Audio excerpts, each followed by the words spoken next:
Président Saïza, bonjour. Suite à la dernière sortie médiatique du président de la République, Félix Tshisekedi, vous, étant membre de l'UDPS et acteur politique, quelle est votre réaction? Merci beaucoup. D'abord, nous saluons cette sortie médiatique. Vous savez, la vie politique est un univers médiatisé. Il est tout à fait normal, tout à fait logique. Le chef de l'État, en tant que le garant du bon fonctionnement des institutions, de notre indépendance, de notre souveraineté, il est normal, lorsqu'on sent qu'il y a des dérapages dans notre système démocratique, pour lesquels nous sommes d'ailleurs très jaloux, il est tout à fait normal qu'il puisse recadrer. Vous savez, aujourd'hui, nous tendons vers les dérives démocratiques.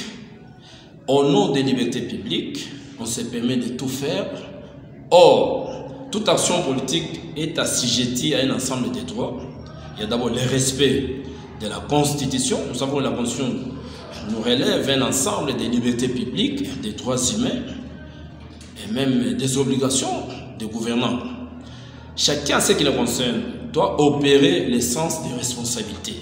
Nous devons faire preuve de la fierté nationale, du patriotisme, du nationalisme, actif et agissant. Mais aujourd'hui, ces questions, nous assistons maintenant à une jungle. Donc, nous sommes, la plupart des acteurs politiques s'investissent à la haine, à la phobie, à l'ethnocentrisme, au lieu que nous puissions travailler pour l'émergence de notre société. D'ailleurs, dans l'évolution démocratique, lorsque nous étions dans la Grèce antique, il y a Aristote et Platon qui avaient fustigé les systèmes démocratiques qui généralement, il conduit aussi à des déviations. C'est ce que nous sommes en train de vivre. Et ils ont trouvé que c'était un système pernicieux qui pouvait conduire aux dictatures populaires. Lorsque les libertés ne sont pas bien encadrées, eh bien, on peut déboucher sur une situation invivable. Je crois que le chef de l'État, en père de famille, en tant que tel, il était légitime qu'il puisse recadrer les choses. Puis la démocratie s'accompagne avec un ensemble de vertus qu'on doit observer.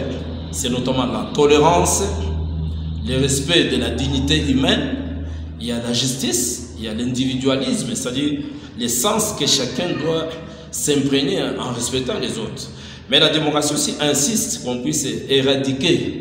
C'est-à-dire qu'on doit bannir un ensemble de vices démocratiques. C'est notamment la haine, la phobie, le tribalisme et consorts. Ce sont des éléments qui ne marchent pas de pair avec la démocratie. Mais la démocratie elle-même aussi, lorsqu'elle est pratiquée dans un monde capitaliste, dans un monde socialiste, il y a aussi des éléments qui accompagnent chacun des mondes. Ce sont des pratiques, je crois, qui méritent d'être découragées. Nous ne pouvons pas marcher sur la bonne volonté du chef de l'État et aujourd'hui nous pensons qu'il faut qu'il soit réduit au néant.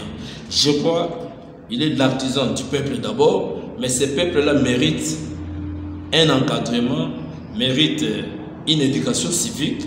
Voilà un peu ce que nous pouvions placer, nous, en tant que président fédéral de l'UDPS, Tshisekedi, Fédération de Colombie, là-bas.